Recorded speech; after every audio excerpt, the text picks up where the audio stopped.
क्या 2024 की हार ने टीम इंडिया को तोड़ दिया या सिर्फ एक झटका था और अब ये अपनी खोई हुई पहचान वापस पाने के लिए मैदान पर आग उगलने वाली? क्या विराट और रोहित, जिनके बैटिंग शॉट्स हमेशा विरोधियों के दिलों में डर पैदा करते थे, 2025 में अपनी धमाकेदार वापसी करेंगे और मैदान पर तांडव मचाएंगे? क्या गौतम गंभीर की कोचिंग से टीम में वो जोश और जुनून लौटेगा या उनका गुस्सा और सख्ती टीम के लिए और भी बड़ी परेशानी पैदा कर देगी? क्या हम 2025 में फिर से वो टीम इंडिया देखेंगे जो दुनिया को घुटनों पर ला देती थी, या ये फिर से अपनी राह भटक जाएगी? क्या 2025 में टीम इंडिया का परचम फिर से लहराएगा और हम इतिहास रचने वाली टीम का हिस्सा बनेंगे, या हमें फिर से सिर्फ उम्मीदों के टुकड़े मिलेंगे? शायद आप भूल गए होंगे या आपकी याददाश्त थोड़ी कमजोर हो गई होगी, लेकिन मैं आपको याद दिला देता हूं कि 2024 में टीम इंडिया के टेस्ट सीरीज में जो हुआ वो हमारे दिलों में खंजर की तरह चुभा था। हर मैच के बाद फैंस का दिल टूटता गया और हर हार के साथ हमारी उम्मीदों भी जैसे मिटती चली गई। क्या ये साल सच में हमारी टीम के लिए एक कयामत साबित होने वाला था? क्या हम हमेशा ऐसे ही फटी फटी आंखों से अपनी टीम को देखेंगे जो अपनी खोई हुई पहचान को फिर से हासिल कहीं कर पा रही? और सवाल सबसे बड़ा, क्या विराट और रोहित जैसे बादशाह अपनी पुरानी फॉर्म में लौट पाएंगे? क्या ये दोनों फिर से भारत की टेस्ट टीम को गले लगाएंगे? ये सारे सवाल इस समय हमारे दिमाग में उथल पुथल मचा रहे हैं। 2024 में जब टीम इंडिया टेस्ट सीरीज के मैदान पर उतरी तो हार की एक ऐसी लहर आई जो हमारे मनोबल को तोड़कर रख दिया। बल्लेबाजी में घुटन, बॉलिंग में कमी और वो पुराना जोश था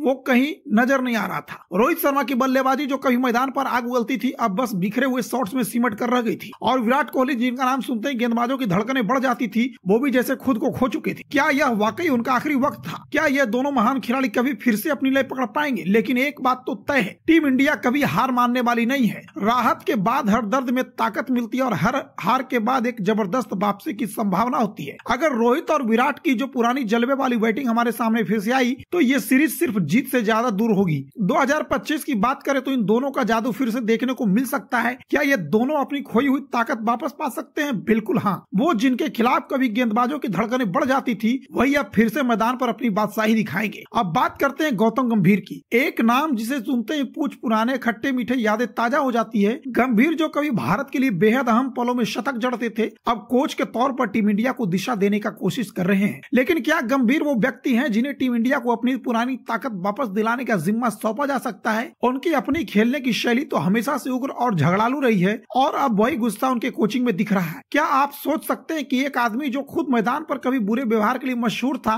वह अब टीम को मानसिक तौर पर मजबूत बना सकता है? गंभीर के बारे में यह कहना कि वह स्ट्रेट फॉरवर्ड और इंटेंस है तो ठीक है, लेकिन क्या यह टीम को उतना फायदा दे पाएगा जितना हमें चाहिए? गंभीर ने कभी अपनी टीम के साथियों को कभी अपने गुस्से का शिकार किया था और अब वो वही तरीका कोचिंग में अपना रहे हैं। क्या टीम इंडिया में वो उम्मता और समझदारी हो सकती है जो एक कोच को अपने खिलाड़ियों में डालनी चाहिए? गंभीर की कोचिंग स्टाइल तो वैसी ही रही है जैसे उन्होंने अपनी कप्तानी के वक्त दिखाया था। कभी तुनक मिजाज, कभी बहुत ज्यादा गुस्सैल। अगर यह टीम को और उलझन में डालने का काम करेगा तो यह टीम के लिए खतरे की घंटी हो सकती है। अब बात करते हैं फैंस की। आप जो हर गेंद पर जयकारे लगाते हो, जो हर रन पर चिल्लाते हो और हर विकेट पर अपनी उम्मीद बांधते हो, आप ही के समर्थन से यह टीम अपनी पुरानी ताकत वापस पा सकती है। लेकिन क्या आप गौतम गंभीर की टेंशन भरी रणनीति और गुस्से को सहने के लिए तैयार हैं? अगर गंभीर की सख्ती ने इस टीम को अपनी राह खो दी तो फिर क्या होगा? क्या आपको लगता है कि केवल गुस्से और जुनून से यह टीम मैदान पर जीत हासिल कर पाएगी? अब बात करें 2025 की, जब टीम इंडिया पुरानी धारा में लौटेगी और फिर से उसे इंटेंसिटी के साथ खेलेगी जिसे देखकर गेंदबाजी कांपते हैं। रोहित और विराट फिर से अपना जलवा दिखाएंगे और गंभीर की कड़ी निगरानी में टीम एक नई दिशा में जाएगी। क्या यह सीरीज फिर से हमें वो महान पल देगा जिसका हम सभी को इंतजार है? क्या हम फिर से उस भारत को देखेंगे जो दुनिया को हर मैच में चौंका दे? 2025 का सीजन शायद हमारा बेस्ट सीजन साबित। अगर 2025 में सब कुछ सही रहा तो मान लीजिए यह सीजन हमारे लिए गेम चेंजर हो सकता है। गंभीर की कड़ी लीडरशिप, रोहित और विराट का जुनून और भारत का क्रिकेट प्रेम मिलकर एक नई क्रांति को जन्म देंगे। इस टीम का जोश उस पुरानी ताकत को फिर से वापस ला सकता है जो अब तक कहीं खो गई थी। क्या आपको लगता है कि हम फिर से जीत सकते हैं? अगर आपका जवाब हाँ है तो फिर वही जुनून हो जो इस टीम को आगे बढ़ने की ताकत देगा। आप ही हो जो जोशीला फैन जो इस टीम को दुनिया के सबसे बड़े मंच पर फिर से चमकते देखे। राहुल कुमार, विकेट मास्टर, नई दिल्ली।